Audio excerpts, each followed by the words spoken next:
Kev, what'd you think about those old Clipper teams? Because when we had Draymond on a couple months ago, and he was talking, he did not think highly of you guys. What did he say? He said you were front runners. Didn't y'all beat them though before Steve Kerr got there? We beat them to play y'all in 14.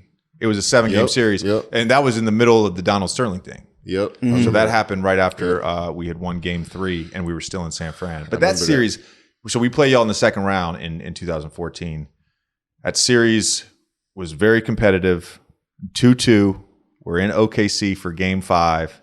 We're up 11. We're playing horrible with a little over 4 minutes to go, and we just have an uber meltdown. Yeah, because we're looking at the clock and we weren't making any shots that whole game. I probably was like 6 for like 22. We couldn't make threes. It was one of those games.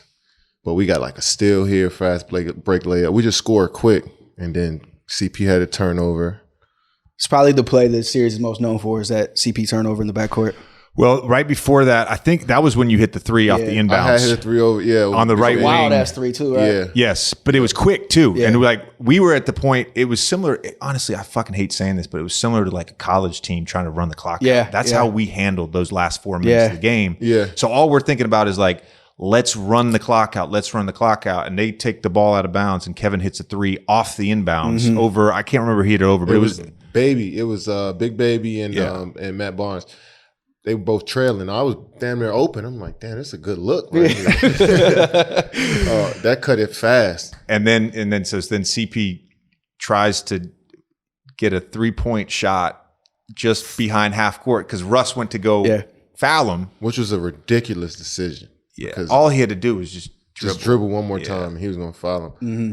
And then the ball went out of bounds off Reggie Jackson. They gave you guys the ball anyways, even though Reggie should have dropped that off to Kevin, can we admit now that I don't believe it went out on Reggie, but I do think he should have passed that ball back to one of us. Okay, all right, and then CP fouled Russ on a 3, which man. I don't know why you're fouling Russ on a 3, which was a crazy attempt. When he pulled up for that, I was like, whoa. Yeah. And then for him to foul him, I was like, I can't believe CP made these 2 bad decisions this late. The game was in hand. I had that one. That was the lowest. And we went through some lows with the Clippers. You know, him getting hurt in the playoffs a couple times. That meltdown we had in 15 against Houston where we're up 3-1. I remember that, dude. That locker room in Game 7 in Houston after that game. I remember that. But that bus ride to the airport, that was as low as I've ever seen CP.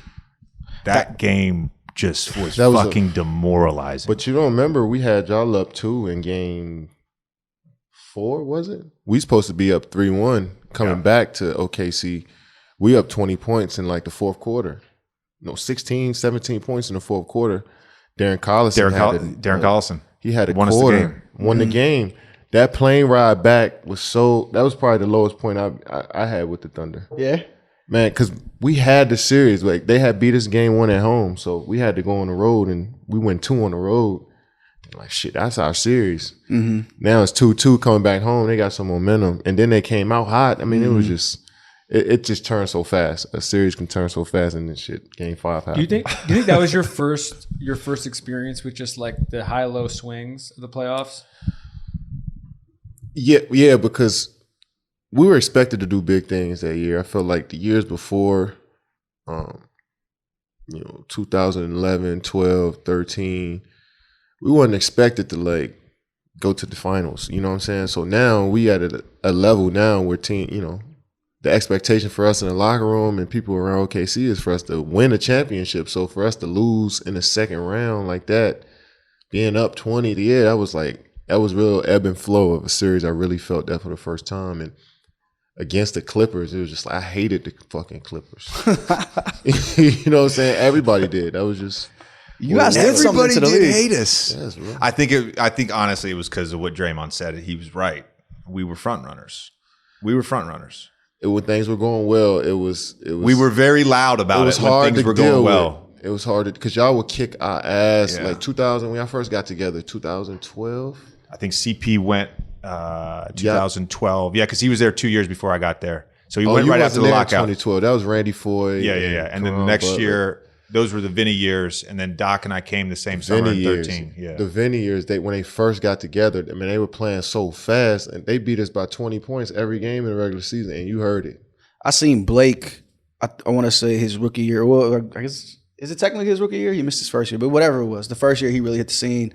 I seen him in Sacramento, and it was like it felt like a megastar was there. Everybody just wants to see him dunk. And any time any tip, it might look like a leak out. You could just feel the energy of just the crowd getting ready. There's a little bit of Zion there. Yeah. Like, you know what I mean? In terms of how they came out. And obviously Blake developed into an incredibly skilled player, passer, shooter, all that stuff. Zion is incredibly skilled as well in terms of his handling, his passing ability. He hasn't developed a shot yet, but that anticipation, yes, that excitement around like a single play in a game. Yeah.